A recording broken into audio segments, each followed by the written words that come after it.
Okay. Tucked in. Good morning. Good morning. Good morning. Welcome to December. Welcome to Friday. Welcome to chaos. The bizarre world we're living in. Good morning, Karen. As always, if you're there, do say hello so that I can be polite and say hello back. My good manners. Good morning, Jay. Good morning, Sue. Good morning, Maria. Good morning, Charlotte. Good morning, Jane. Good morning, Elizabeth. Good morning, Sue. Thank you. Yes, I have a dashing through the snow jumper on this morning. Sue hopes Eric's feet are all tucked in now. He's just out of shot. I've got a new webcam and it's a different kind of angle. And he's just holding on to my sleeve with his front teeth so that I continue to pat his head. You're out of shot, aren't you? We'll have to adjust that for next time, won't we? But he is here. He's in his armchair next to me, all snuggled up in blankets. Good morning, Maria. Good morning, Elizabeth. Good morning. Can't remember who I said good morning to now. Good morning, Debbie. Good morning, Christine. Good morning, Catherine. Yeah, we got a full team this morning. Pete and Eric both here today. Can you let go of my sleeve now? He's just got hold of it with his two front teeth. Denise listening from work. Oh, boo, but glad you're able to listen. Good morning, Crystal. Yeah, are you going to let go of my sleeve now? Good boy. Yes, it is. I'm full-on December mode now, full-on festive mode now. Good morning, Lani. I do love December. Good morning, Lizzie. Good morning, Christine. Jane, the new webcam. Yes, the new webcam is what's called a fisheye. I've struggled. The webcam, my old webcam, although it wasn't that old, crashed and burned. So this one is a little bit more expensive in the hope that it will last longer, but it does this whole kind of fisheye thing. So I haven't really played with it yet. So we'll see how we go with it. So yes, it does make the wall behind me bow outwards. My wall is straight, I promise.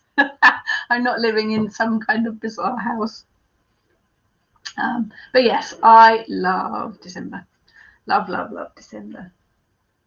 I would tip the webcam down so you can see Eric, but I'm frightened to touch it because that's what happened with my old one. As soon as I adjusted it, it all lost the connection. So I'll try it for next week.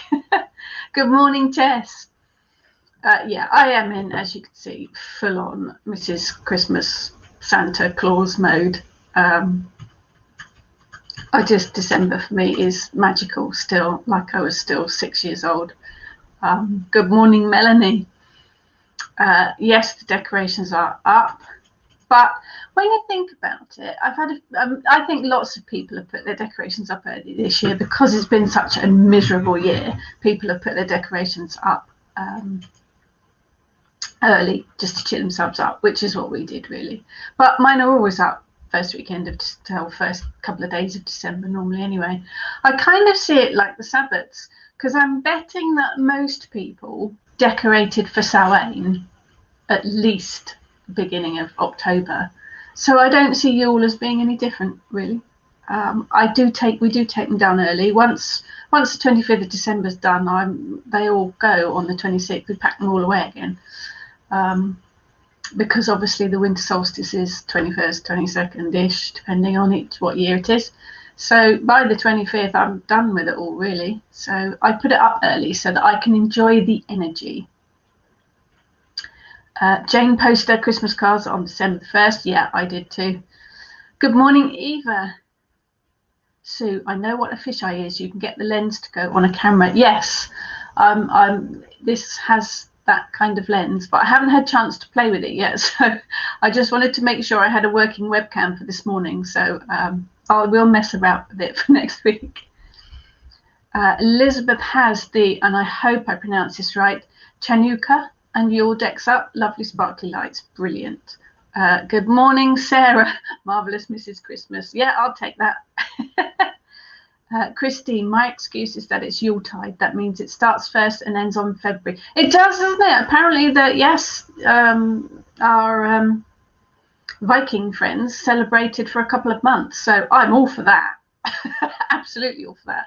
And having discovered recently from our DNA tests that we are 3/4 English and 1/4 Scandinavian, I'm going to take that, Christine, and run with it. Absolutely. Celebrate for a couple of months. Melanie has oranges in the oven doing decorations tonight. My altar was up last week, though. Yeah, cool.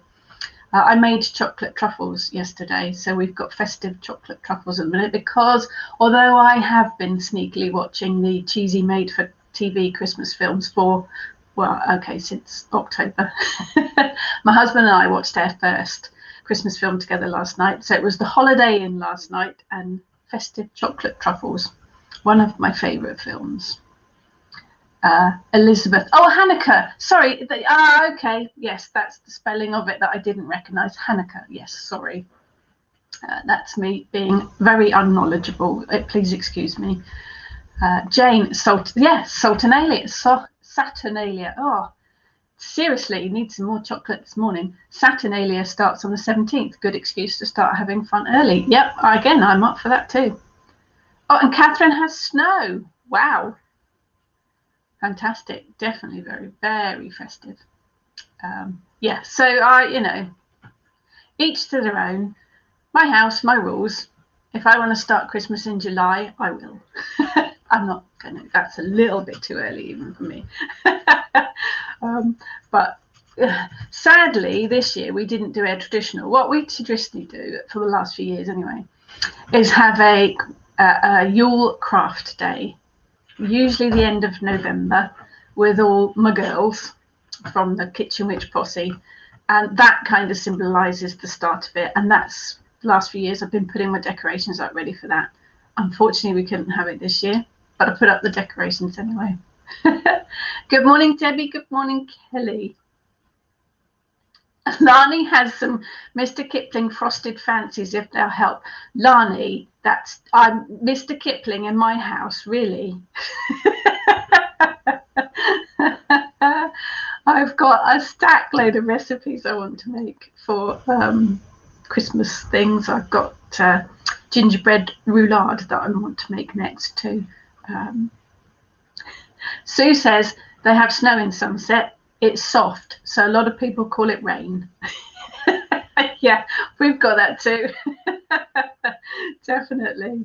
Yeah, we don't get a lot of snow here anyway because we are down in the south, but because we're so close to the ocean, we don't get a lot of snow anyway. Elizabeth's hoping if we'll get any in Bristol. You never know, Elizabeth. You never know. Jane's suggesting why not start Christmas in July? Sainsbury's do. Yeah, the shops do seem to start earlier and earlier each year, don't they? I love it. I love it all. I love the songs and the films and just the whole lot. I have the most fantastic Christmas crystal advent calendar. Let me show you the box. From Brambles of Hull. Bought it on Etsy. I believe they're out of stock now, but they're on Facebook as well. Do keep an eye out because really, really impressed. I mean, we're only on day 4 and I've had, what did I have today? I had Tiger's Iron today, which is a crystal that I'd not heard of before. Tiger's Eye mixed with iron. I've had an amethyst pendant and I've had a bracelet and I've had some pyrite. Really, really impressed with it. Eric has his advent calendar too. He has an advent calendar for dogs. Very, very suspicious the first day because he's not had doggy chocolate before. He was very unsure about it, sniffing it and licking it and really not very sure. But, by day 2, he was totally impressed with it all. So he's very impressed with advent calendars. Catherine is East Anglia and the snow is settling. Nothing in the Chew Valley, but we can hope. Maria, I think they're on eBay. Couldn't find them on Etsy. Maria, I bought my crystal calendar from Etsy, so I'll pop the link up. But they are on eBay as well, and they are on Facebook. I will pop the link up. But yeah, very, very impressed with the crystal advent calendar. Usually I have a chocolate one, or I like the really old-fashioned ones that you used to have when you were a kid that are just the pictures and you open the little door and there's a little picture inside. I like them too. But anyway, I thought I'd do an Ask the Witch this week. I'll talk about Yule properly, magical Yule, next week. We'll do some spell work and bits and pieces. But I've got quite a few questions lined up here that people have asked on social media. So I thought I would cover those. All quite random questions. If you've got any questions that you think of while I'm waffling on, do pop them in the comments and I will do my best to answer them. About me, about witchcraft, about Kitchen Witch, about anything really, as long as I, not algebra or anything like that, because I'm not going to be able to answer that one. So I will work my way through some of the questions. There is a Christmas festive Yule happy holidays video from me all across my social media as well. Do have a look, because I do send out huge big thank yous to all of you guys. Don't want to repeat myself, but do have a look. So let's go with the first question. This was from the very lovely Lucia. She asks, what's my favourite witchy tipple? So from that, I was assuming alcohol. I don't drink very often these days anyway, bit of lightweight these days. I think back in my late teens, early 20s, when I was a member of Petersfield Young Farmers, I drank probably enough Southern Comfort to sink an entire battleship. So I did like Southern Comfort then. That was my tipple of choice. I don't mind the odd rum and coke, particularly if it's spiced rum. I do like a bit of Pimm's in the summer, but I'm not really that fussed about alcohol these days, I must admit. Take it or leave it, really. I just don't like the flavour of a lot of it, to be honest. Don't mind a bit of cider on occasion, particularly the flavoured ones. If we go to other drinks, I don't really drink tea unless it is chai latte. A chai latte, spiced chai latte, is one of my all-time favourites. I don't really drink coffee unless it's made with lots of milk and heap loads of caramel syrup. So I will have a caramel latte on occasion, but I'm really fussy about the coffee. So I'm a bit difficult to please with hot drinks, really. I do drink quite a lot of herbal teas, or water, really. Water, that's it, really. Really used to drink that. Makes me feel ill just thinking about it. Yes, in my 52 years, I have only been ill once through alcohol, and that was Southern Comfort, and it did take me a long time to get back to drinking it after that. I'm too much of a control freak to get drunk. It's losing control. I don't do that. Good morning, Melody. Good morning, Teresa. So I would have to say, if you narrow me down for an alcohol drink, probably these days a rum and coke is quite nice. A long drink with lots of coke. I do like mulled wine. I do like mulled cider at Christmas. Jane, what tipple would you recommend for Yule that makes a change from mulled wine? I would say mulled cider. If you haven't had mulled cider, I actually prefer it to mulled wine. Same spices, but you just use cider instead of wine, and it's lovely. I do like a good hot chocolate, though. But again, if you haven't had a chai latte, I would try that too, because that's got all the Christmas spices in it. Hi Mo. Mo got very ill on parsnip wine once. Oh, that sounds a bit like homemade wine. That's always a bit lethal. My dad always used to make homemade wine, and it was, it could take the paint off of tables. Sue likes gingerbread lattes. Yeah, don't mind a gingerbread latte. They're quite nice too.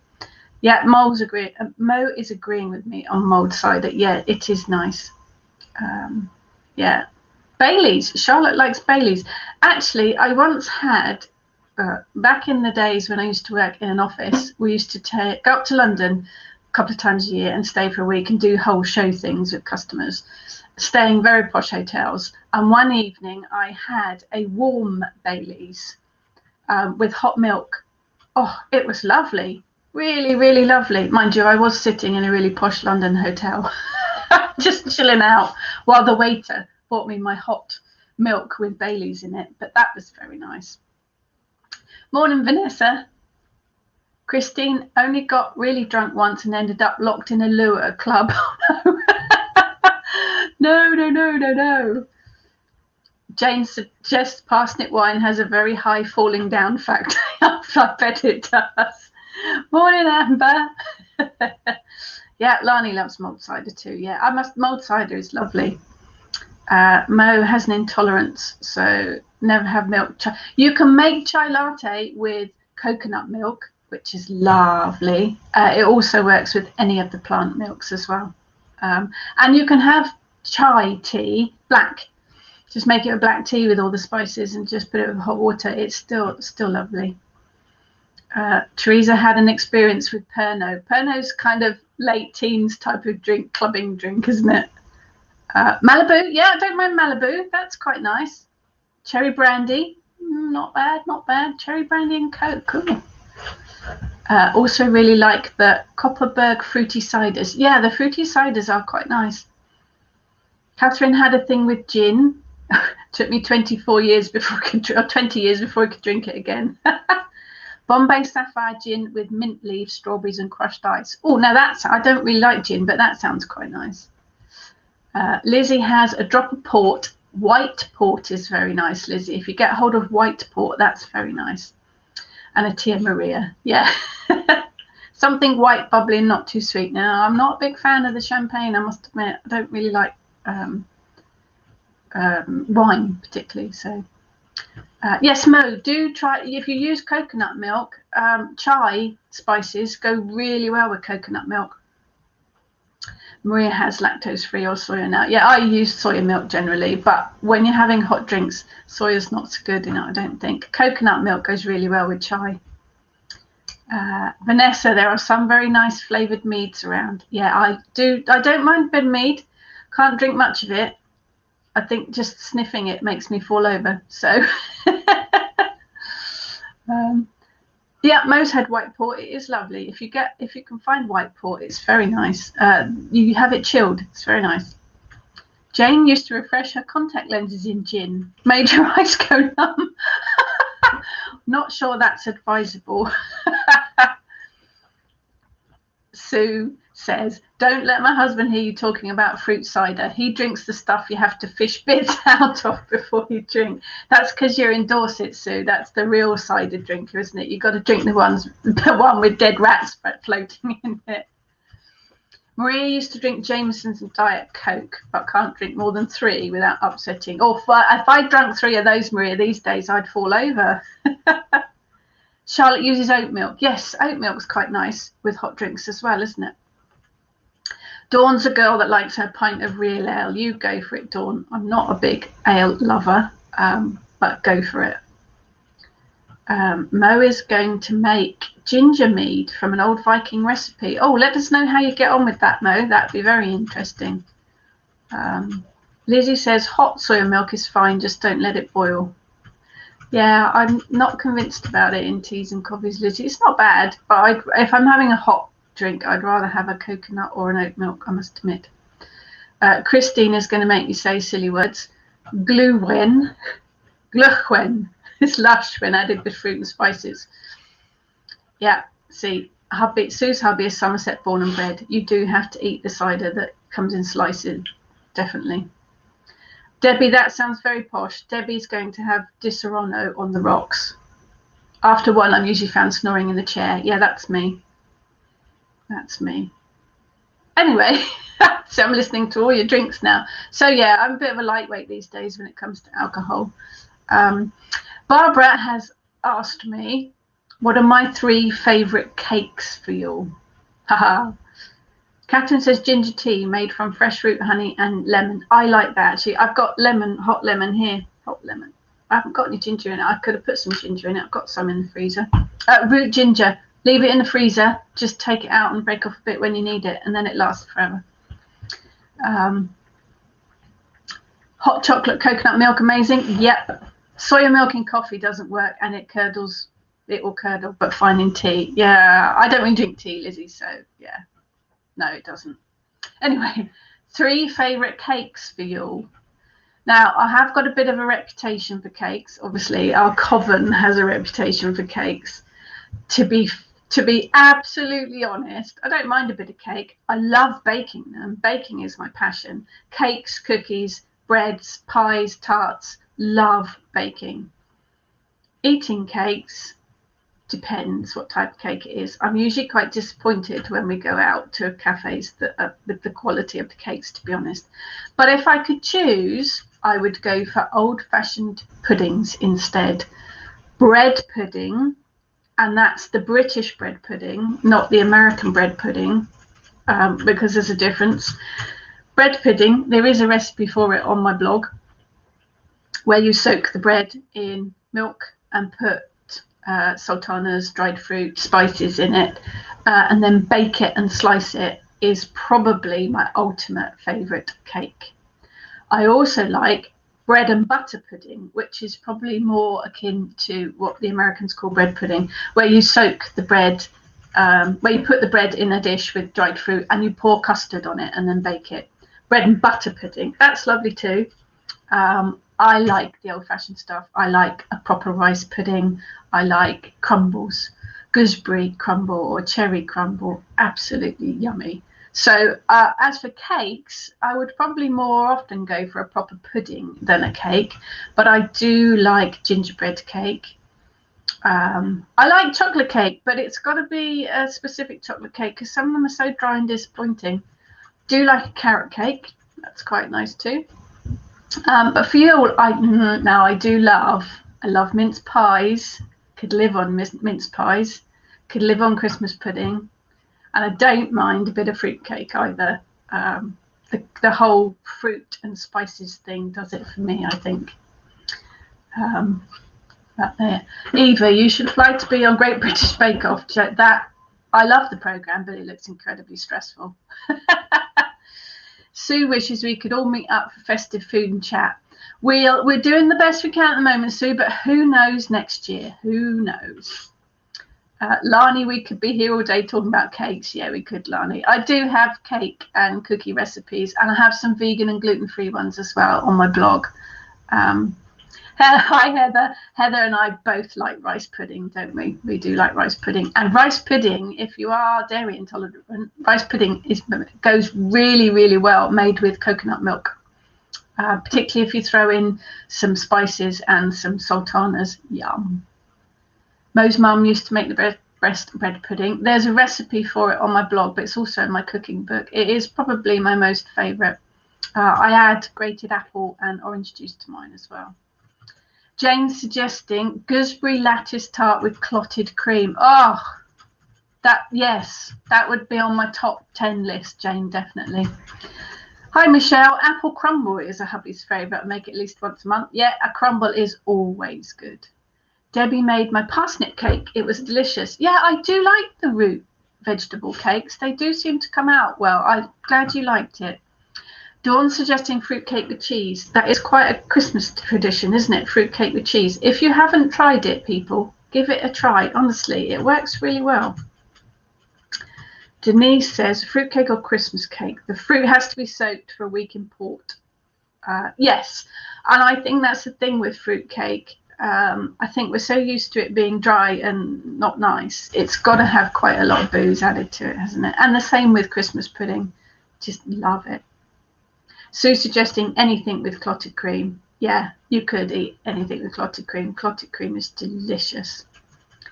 Charlotte made pumpkin pie for the first time this year and loved it. Yes, it is delicious, isn't it? Oh, and I like treacle tart too. A proper nice treacle tart is nice as well. Definitely. I do. There's something about baking. It's just what I do when it makes me happy.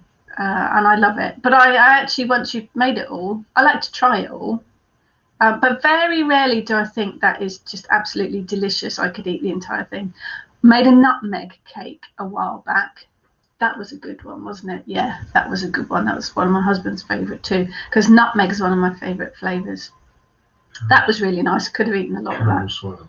Oh, caramel swirl cake is your favourite, isn't it? Yeah, caramel swirl cake. Anything with caramel.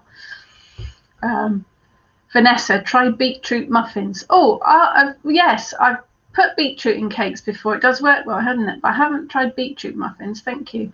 Mo could happily sit here listening about cakes and alcohol. Yeah, we probably all could. Got to get on with some sewing. Yeah, you get on with your work. Jane, you can put lots of love and magic into baking. Well, you can. It's all, every single ingredient has magical properties. Just like you work with herbs in your magic, you can work it in with your ingredients in your cooking. Flour has magical properties. Baking powder has magical properties. Everything does. And you can add your magic to it as you work. Sue's suggesting treacle and walnut tart. Yum. Yep, I could eat that. Christine's husband was making his mouth water. Yeah, I'm quite hungry, Christine, but I'll let you into a secret. Our favourite local cafe is now doing Christmas dinners as takeaways, so we may be having our first Christmas dinner today. Denise, cheese with apple pie and Christmas cake is a Yorkshire thing, not just for Christmas. Excellent. I make, when I make an apple pie, I always put grated cheddar in the pastry, because it goes so well with it. It's lovely. It is definitely lovely. Yeah, a cheese and apple. That's ploughman's, isn't it? When you have a ploughman's lunch, you quite often have apples with it. So yeah, fruit and cheese goes very well. But my husband's looking at me as if I'm completely mad. He doesn't like fruit. He likes cheese. He doesn't like fruit. Teresa, baking is magic. You start off with lots of little things that are no good to eat on their own, mix them all together with a bit of love and focus, and poof, you have a masterpiece to share with love, those you cherish. You've nailed it, Teresa. Absolutely nailed it. There is some magic to baking, isn't there? And it is my favourite. Jane, Christmas dinner takeaway is a great idea. It means you can have the office party on Zoom. Yeah, my husband and I, now both working from home since March, have decided we need an office party, just the two of us. That's it. Maybe today is our Christmas dinner, office Christmas dinner. Elizabeth is making. Oh, hello. You're just trying to get me to say weird words, aren't you? Babovka. All right, we need an explanation about what that is, Elizabeth. I love finding out new recipes about things. I have been researching a lot of the traditional British recipes lately. I made balm cakes the other day. So I've got a whole list of stuff. I made Bath buns, and I made, what else did I make? Sally Lunns, which are bread rolls that are traditionally made in Bath. So yeah, I've been doing a lot of research, but I love to learn about different baking recipes in particular. I did make chocolate truffles. Yeah, they are good. Lani, I made my brother homemade spicy leek and potato soup and homemade bread as a winter warmer parcel. So much loving energy went into it. Oh, Lani, I'm coming round to your house. That sounds delicious. Elizabeth, it's a Czech cake, really lovely. I'm going to look that one up. I'm going to write that one down, Elizabeth. I need to look that one up. I do love learning new recipes. Babovka. That's how I will have a look at that one. Thank you. Right, so moving on for cakes, because we could be here all day talking about cakes, which I don't mind, but all this talk of cake so early. No, if you've never had cake for breakfast, Elizabeth, you have never lived. Christine likes boiled fruit cake. Yes, that's nice, isn't it? Because that keeps it nice and moist. Excellent. Yeah, all this cake. I am quite hungry now. All I've had is my shreddies. Let's move on to a question from Amanda. And she said, I do find making up rhyming chants and spells tricky. So any good ideas or tips would be lovely. I am not a great poet. If you look at my oracle cards or any of my spells in any of my books, you will see that I'm not a great poet. Spells, chants don't need to rhyme. Absolutely don't need to rhyme. I mean, obviously they probably flow a little bit better if they rhyme, but not necessarily so. Think about all of the great poets.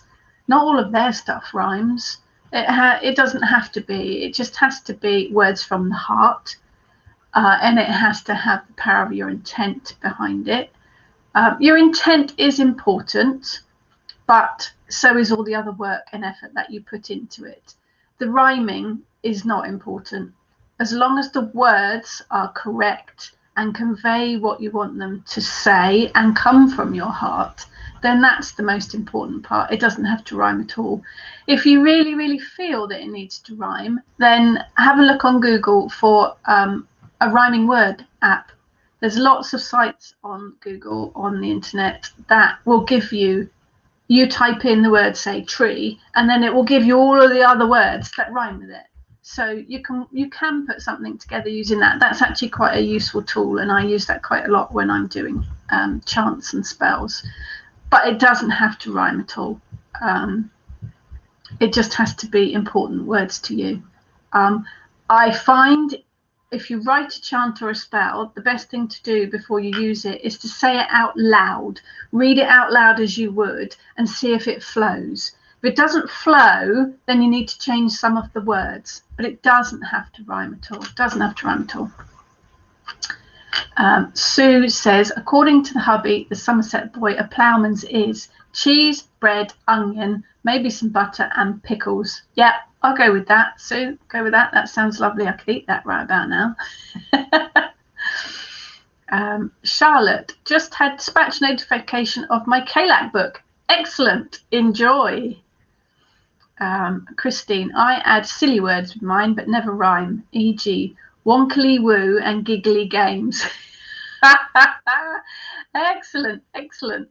Yeah, it has to mean something to you.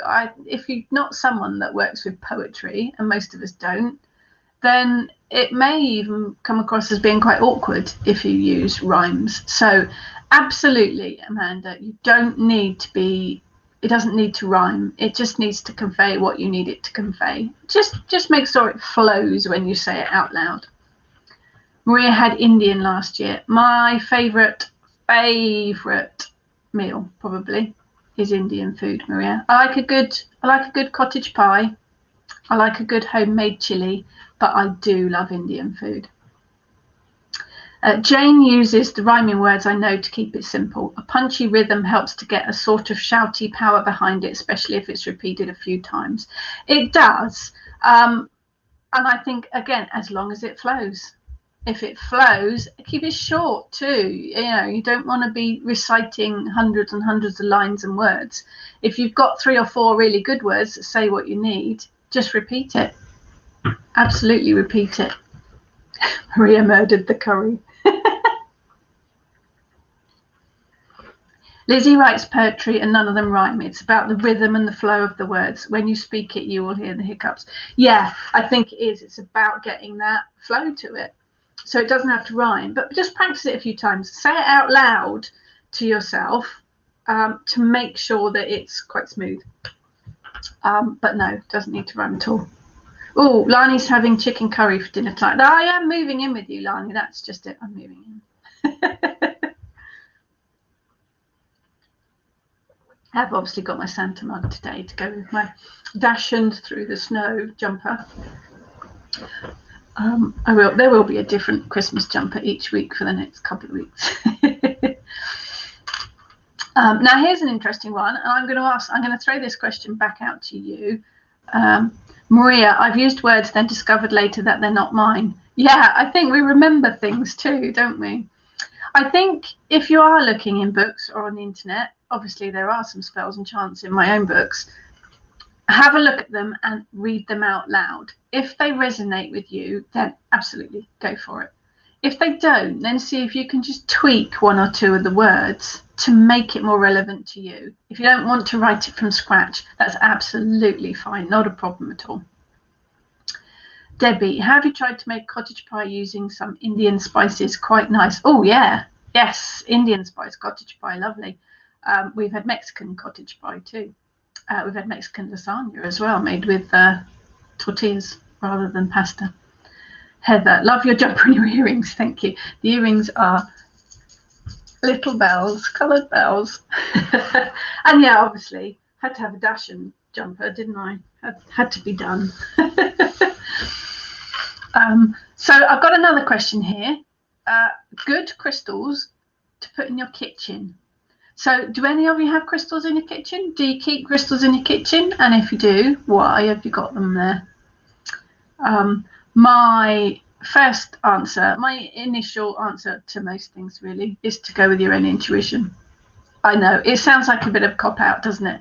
But I think it's your kitchen, it's your home, and whatever you're working with, it needs to be something that resonates with you. And I think you need to use what's within your budget as well. Tumblestones are absolutely fine. They are cheap and cheerful and they work. So if all you've got is a few tumblestones, pick out one or two of those and pop them in the kitchen. I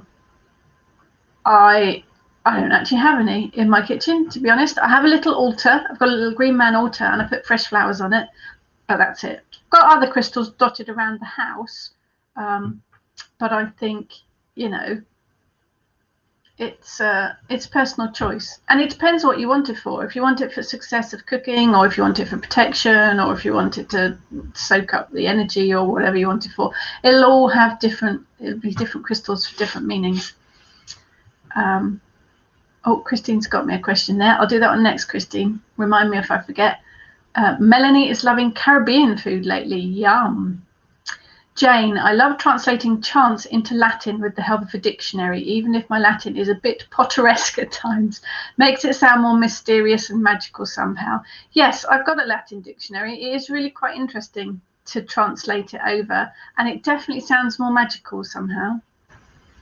Heather has hagstones in the kitchen. Yeah, perfect. Absolutely perfect. Very earthy, very grounding, very magical. Bring protection, bring all of the elements of earth, the home, the hearth, stability. Brilliant. Jess has a quartz cluster on the kitchen altar. Quartz is brilliant because it covers pretty much everything. So really, really good crystal to have anywhere. So you make me laugh.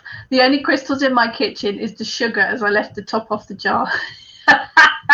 Well, sugar's magical. Sugar's very magical. Karen has smoky quartz to protect others from her cooking.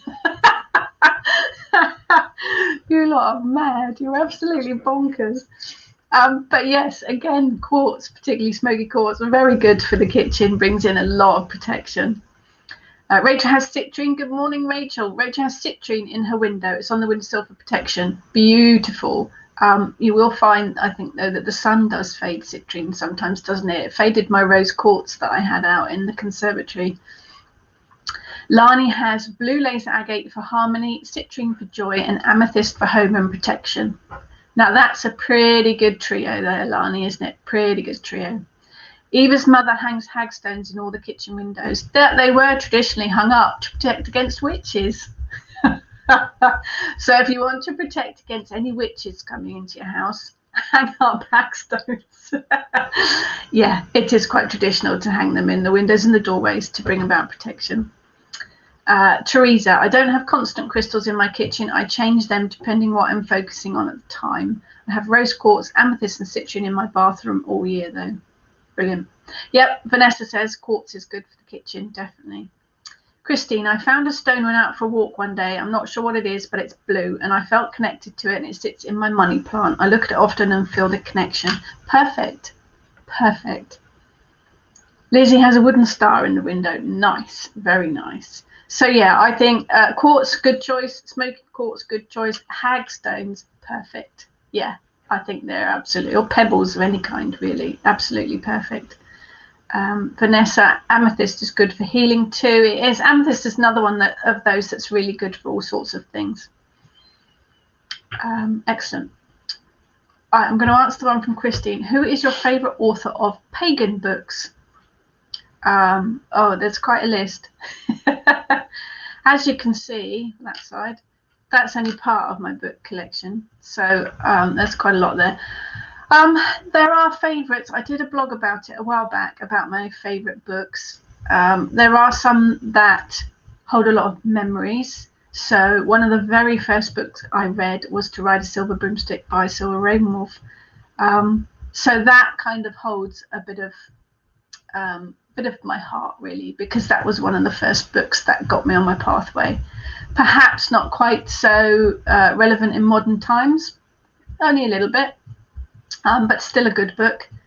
She writes brilliant fiction books as well, actually, very good fiction books. I think if you're Wiccan, then Christopher Penczak is absolutely brilliant. I've just read a book actually by Chris Allen called Otherworld, done by Moon Books, my publisher Moon Books. That is excellent, excellent, excellent book. If you're looking for fairies, then I would go to Morgan Daimler. Although Chris Allen does cover fairies in his Otherworld book as well, from quite a different perspective actually, but both very, very good. And anything on the Morrigan as well is Morgan Daimler's territory. I like Kate West. Her books are really good for beginners. Who else have we got? Ray Beth is good for hedge witchcraft. Her books were some of the ones that I read at first. Trying to think. Lots of the Moon Books authors are really good because I get to read the books to do endorsements and reviews and things, and they're all very good. But yeah, definitely if you're looking for something on the Otherworld and the spirit world, then Chris Allen's new book is very good. I'm just trying to think. Right, have a look. What else have we got here?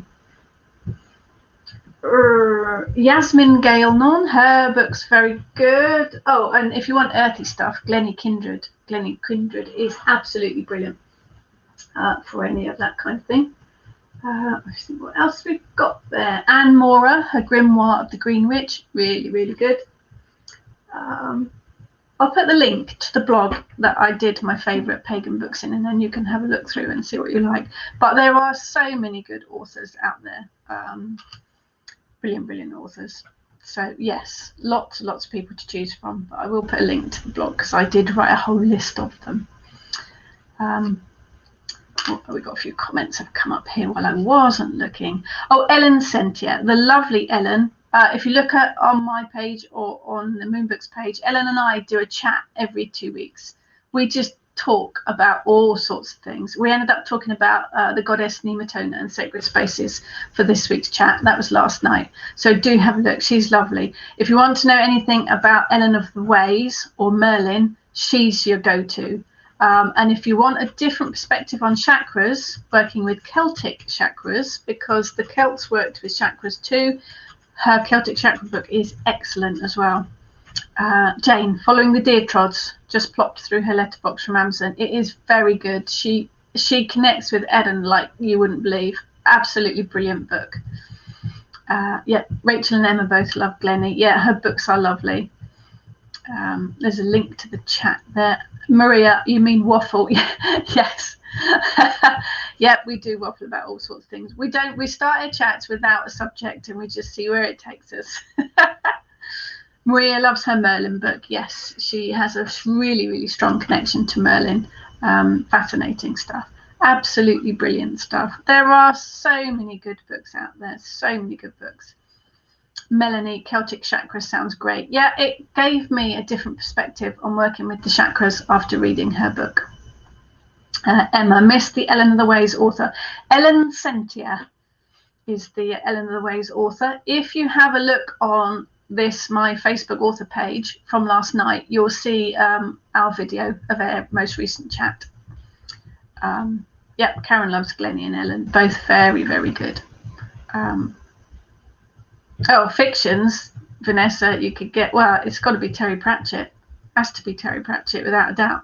However, yes, Chris DeLacy, his series on dragons, brilliant books, absolutely brilliant books. But that, we could talk all day about that. Big Pratchett fan here. Another question. What is the major difference between a spell bag and a spell jar? I have picked some of these off the Kitchen Witch group, so I apologise, but they're good questions. Are they the same but just a different package? Yeah, pretty much. A spell bag or a spell pouch, sometimes called a mojo bag, witch's bag, all sorts of things. Basically a little pouch that you put your spell into. Very good for dried items, herbs, spices, petitions, but obviously not so good for wet things. Not so good for putting vinegar or or anything that liquidy in. So yes, pretty much a spell in a pouch is all for dried items, and also you can burn them. as long as you don't use as long as you use, burnable material, biodegradable material. Doesn't have to be in a fabric pouch. You can make a spell bag in an envelope. So if you want to burn it, just pop all your ingredients into the envelope and then you can burn it or bury it afterwards. Spell jars, witches' bottles are quite traditional, but they are very good for, you can add liquid of various types, personal or otherwise, which don't work so well in spell bags, obviously. You can also add things like vinegar to it if it's in a jar. And if you've seen any of my magical food talks, you will know that I use food jars for an awful lot of things because they carry the energy of the food that was in them before. So honey jar spells, vinegar jars, peanut butter jars, they all carry that energy of the food that was in them. So you can't really put honey or peanut butter into a spell pouch because it would get terribly messy. But yes, pretty much the same thing, just in a different package and with different uses really. Vanessa doesn't mind or talking all day, missing the contact. Yeah, definitely, Vanessa. I absolutely hear you. I started these lives probably around 40 minutes long, and now each time I go way over the hour because it's a highlight of my week chatting with you guys. Jane says, Teresa Morey, good teacher. Yes, her books are very good too. Lani likes using witches' bottles to place around the home. Yes, I've always got a couple of witches' bottles around the house. Jane, for personal liquid, all you have to do is take a little glug of water and return it to the jar via a funnel. Okay, I'll take your word for that. But it has to be in the jar because you can't really put personal liquids in bags. Melanie prefers pouches. Found some cheap velvet material on eBay. Brilliant. I'm really lazy and I use the wedding favour pouches, the organza bags generally, unless I want to burn it, and then I will put it in brown paper or an envelope. Teresa, you could use one of those tiny glass stopper bottles to add wet ingredients to a spell bag, or those tiny little perfume vials you get as a sample. Yes, absolutely. They work really well. As long as the ingredients you're adding are something like essential oil that would work in those little bottles. Blood would work in little bottles. Other personal liquids, probably not so easy to get into that tiny little glass bottle, she says, rolling her eyes. Christine has a favourite, Wicker by Vivian Crowley. Excellent, excellent. We like favourite recommendations. So moving on from that question, there's another one. She wants to make a spell jar for her daughter to have in her room to help her with her anxiety. Any recommendations or tips? Now, I would always suggest if you're making a spell jar for children, get them involved. Spell jars, spell pouches, doesn't matter what it is, get them involved. Get the children to choose their own ingredients. Don't tell them what any of them are for or what the meanings of any of them are at first. Just let them intuitively pick what they want to go in their own jar or pouch. They know what you're making it for, then it will have that added personal magic to it. And if they've helped make it, they've also added their own energy to it. And I find that children are really, really perceptive about picking crystals and ingredients for things that they know they need or their subconscious knows that they need. So if they're going to pick it themselves, it will have much, much more meaning and power to it. Vanessa, depends if you have a funnel small enough. Teresa, my imagination is too vivid. Yeah, well, personal fluids, very, very powerful stuff to work for in magic of all kinds, particularly in hoodoo, folk magic. Jane, we can learn from children by watching their intuition. Absolutely. And I think if it is for them, they're going to pick the right things. They're going to pick the right crystals or the ingredients that they need without even thinking about it, because they have no preconceptions about stuff. They haven't been jaded by the world, so they will pick the right things. And I think the fact that you get your daughter or son or two involved in it, they will have a stronger connection to the magic, to the spell. Christine used to get her kids to get a crystal off a plate and tell stories about what they pick up. Had some crystals added to a bowl of flour. Excellent. Yeah, again, it's imagination, isn't it? There is no restraint with children. They just run with it. It's fantastic. I think I've said before, my son he still has, and he's taller than me now.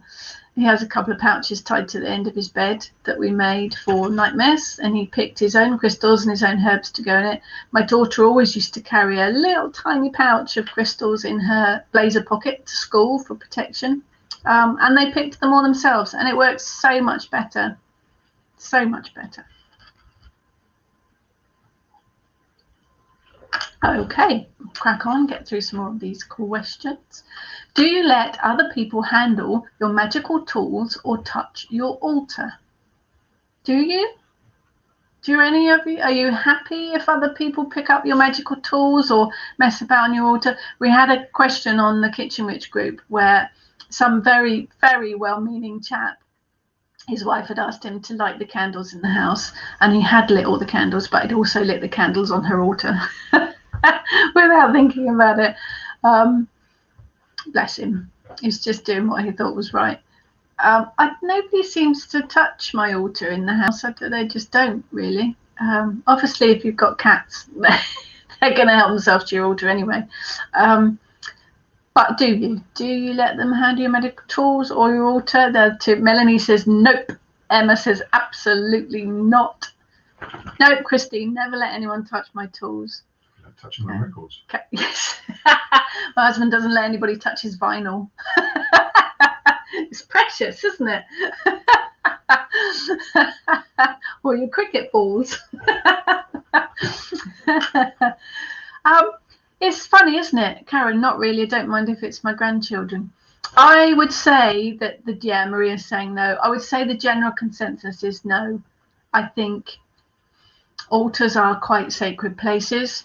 I think magical tools, we spend a lot of time working with them, cleansing them, consecrating them, imbuing them with their own power and their own magic, that if someone does pick them up, they're then interfering with the energy of it, perhaps. I've never had a big problem, I must admit. And if anybody is round, any of my gang, they know they're all welcome to touch it, but they wouldn't. They just wouldn't. But quite often I would say, no, go on, pick it up. Because if it's my gang, it doesn't, they're all very precious people. Christine's carry a government health warning. Right, let's not touch Christine's. Jane, we were burgled years ago and a thief took my athame but left it in the back garden. I'd love to know what made him think twice about it. Do you think he picked up on the energy? Whoa, not gonna be carrying that. Catherine, no, really not on tools unless it's someone I'm very in tune with. Yeah, I think that's it, isn't it? Again, as I say, my inner circle, my lovely inner circle, they're well, when they come to my house, they know that they have to make their own cups of tea and they can help themselves do anything. So, yeah, I think it's people that you trust or know, isn't it? But no, generally, family don't seem to touch the bits and pieces. Eric, the dog, I set up a Nematona altar this week, and he did get up on the table and steal some holly from it this week. Ran off with the holly in his mouth. So you've got to watch pets. Emma has constantly had to protect my altar from fascinated friends when I was in a house share. Difficult when you're in a house share. It was a gorgeous bedroom that people came to hang out in, and even those who knew exactly what it was and why were drawn in by it and picked things up. Had a gorgeous housemate come in to deliver me tea, coffee one morning. She was a bit ditzy, so she was repeating quietly under her breath like a mantra, "Don't touch the altar, don't touch the altar." A very nice friend, Emma. Yeah, it is difficult if you're sharing houses. Lani has a pack of older tarot cards as Amy keeps trying to get mine. So she has a set of her own now. That's the idea, isn't it? If children, particularly, if they want to touch things and play with things, yeah, give them their own little set. I think children like having their own little altars, actually, even if they have no idea what it's all about. I think it's quite fun for them to put their own precious things on an altar. Vanessa, maybe depends on who or why. Yeah, I think that's key, isn't it? Karen, I won't let people use the drum I use for healing or my flute I use for healing. Actually, yes, I have a bag of healing crystals that I just keep tied up in a bag, and they are only ever used by me for healing. They're probably the only thing that I keep out of the way. Apart from I've got a spiritual journey bag that gets kept out of the way as well. That's just for me. As far as I'm concerned, anything else that's out is okay, but I think people don't, my family don't, they know it's sacred to me. Jane, I protect my special stuff with a little bit of parchment that reads, oh, you're going to make me read Latin now, you lot are mean. Caro mortuus es, qui meum perturbet. Does sound cool in Latin, doesn't it? Even with my bad pronunciation, which mean anyone who messes with me is dead meat. Oh, I love it. We all need one of those signs on our altars. Teresa's tools are kept hidden away. My altar is a different story. I have a 7-year-old twins. Oh, that's a handful. And a 10-month-old. Wow, you've really, really got your hands full there. So choose my battles wisely. Talk to them about all the different parts and what they're for. I don't believe they do any harm. I think it is with children. They are just genuinely interested in things, aren't they? But I say if they are, I always suggested to have their own little altars, and then they've got their own little precious things. So I think generally we seem to keep them as private and don't like people touching them unless they are specifically very close friends. But if you're worried about any of it, and if anybody touches things accidentally, then just cleanse them and you can pop them back again. It's one of those things, isn't it? Interesting question now, and I would be Maria would just use the Addams Family motto written with large letters. Perfect. Interesting question here, actually. And I would be interested again to hear what you guys think. And I know Sue would do that, asked the question originally. For those that work with Deity, what does it feel like for you? And this was a really interesting question, and we got an awful lot of interesting answers because I think it's different for everybody. And I think particularly if you're starting new on this journey and you're told, oh, I work with this deity or I work with that deity, or oh, once you make a connection with this deity, you can work with them. What does that actually feel like? Because if you're new to this pathway, you haven't got a clue what it is you're supposed to feel. And is there a general feel for everybody, or do we all have different experiences? And I think that was a really interesting question.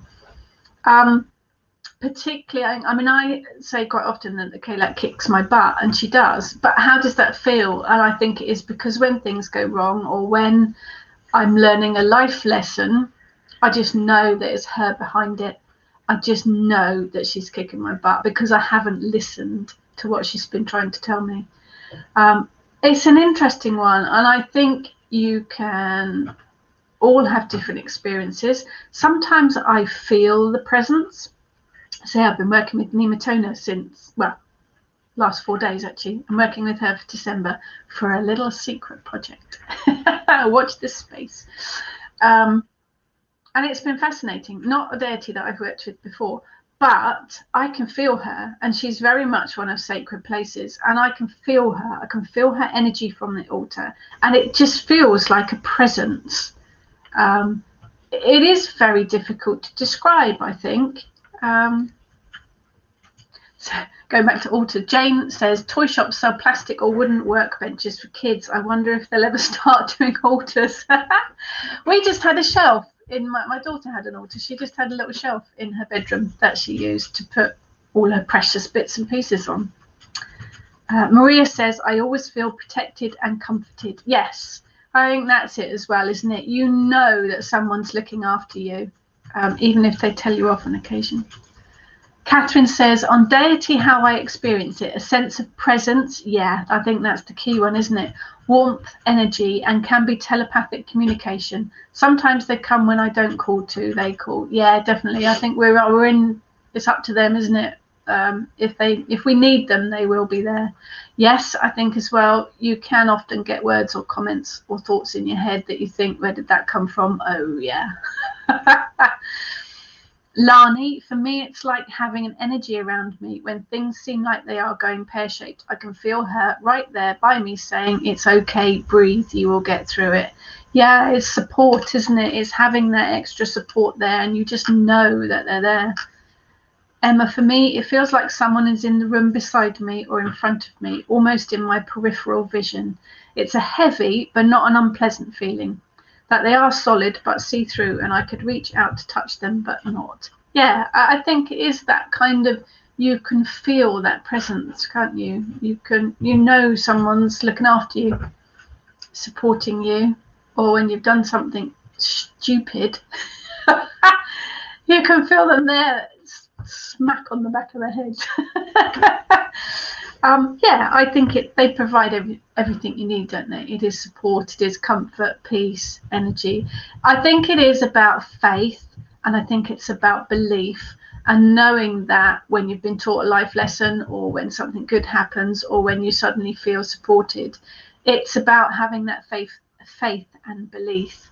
That's there. Those two words aren't easy to say together. Faith and belief.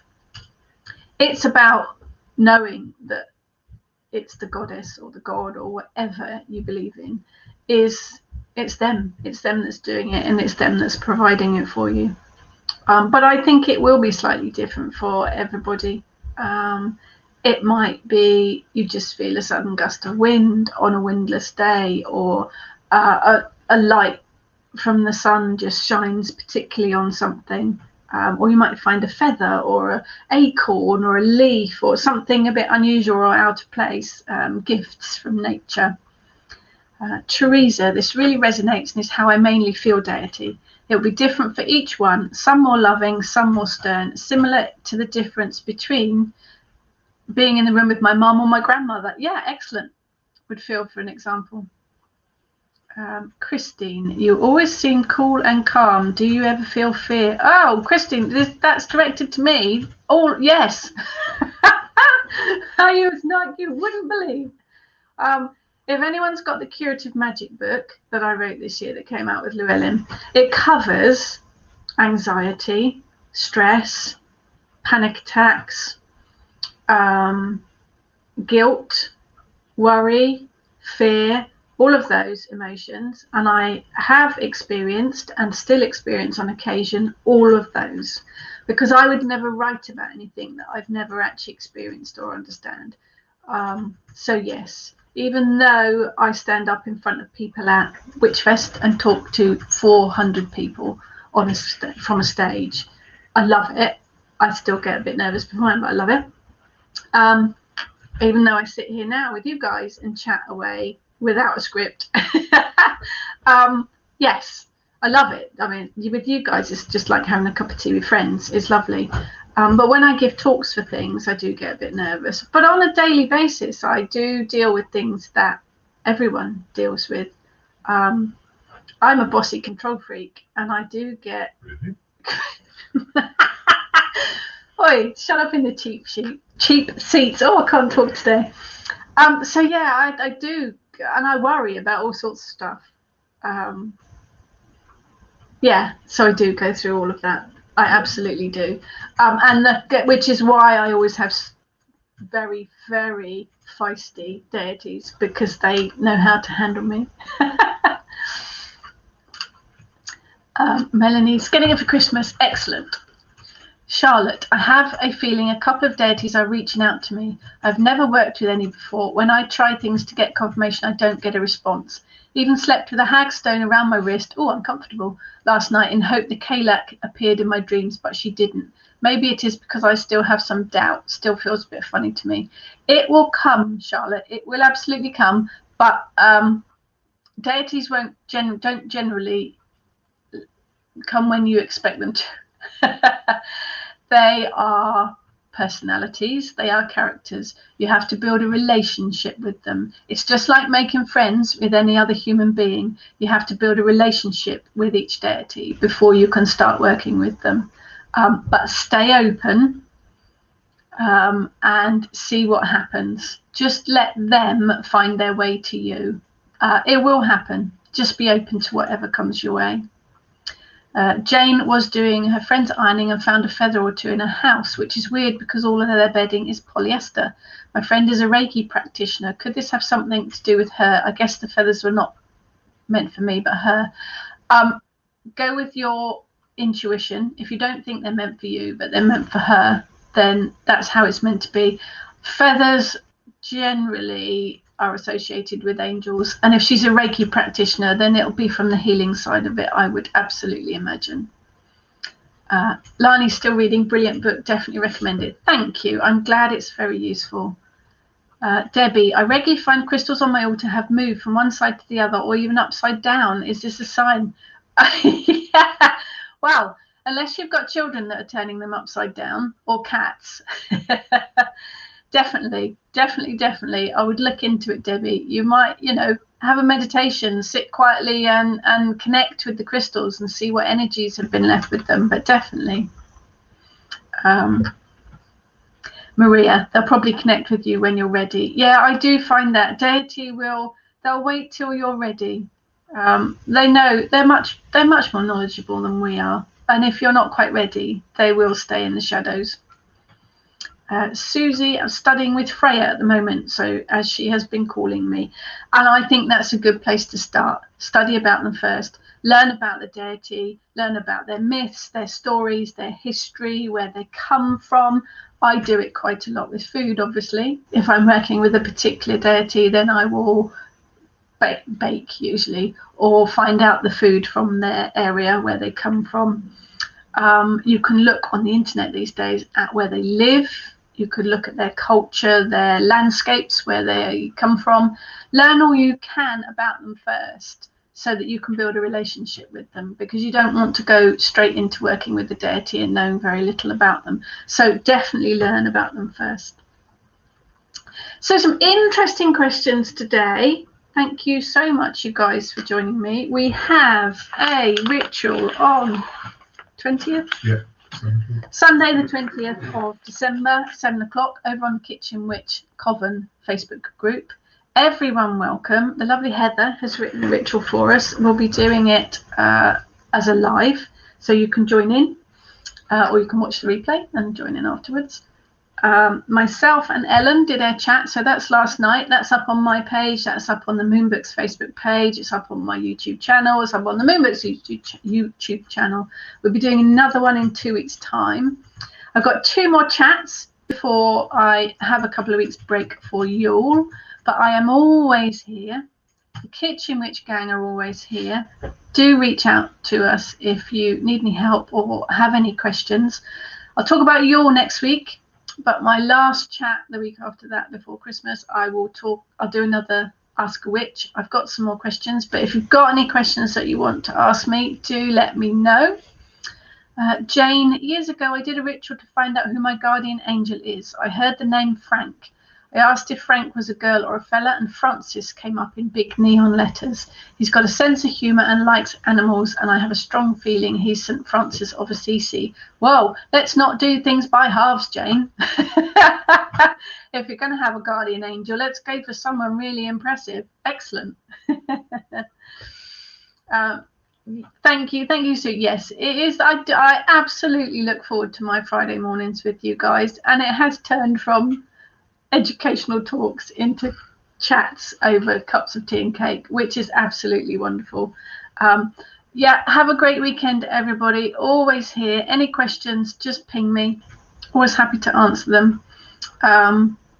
So have a fantastic weekend, whatever you're doing. Next week, I expect you all to be in Yule jumpers, or at least a Yule hat. And I want to see photos. So let's get into a bit of festive spirit. Let's crack open the festive jumpers. Jane, this might sound weird, but I'm a secular Franciscan as well as a witch, but it works for me. Doesn't sound weird to me at all, Jane. If it works for you, absolutely. Witchcraft works well with all sorts of things. So absolutely, make it your own. Make it your own. Thank you so much, guys. Have a fantastic weekend and week, and I will catch you next Friday. Take care.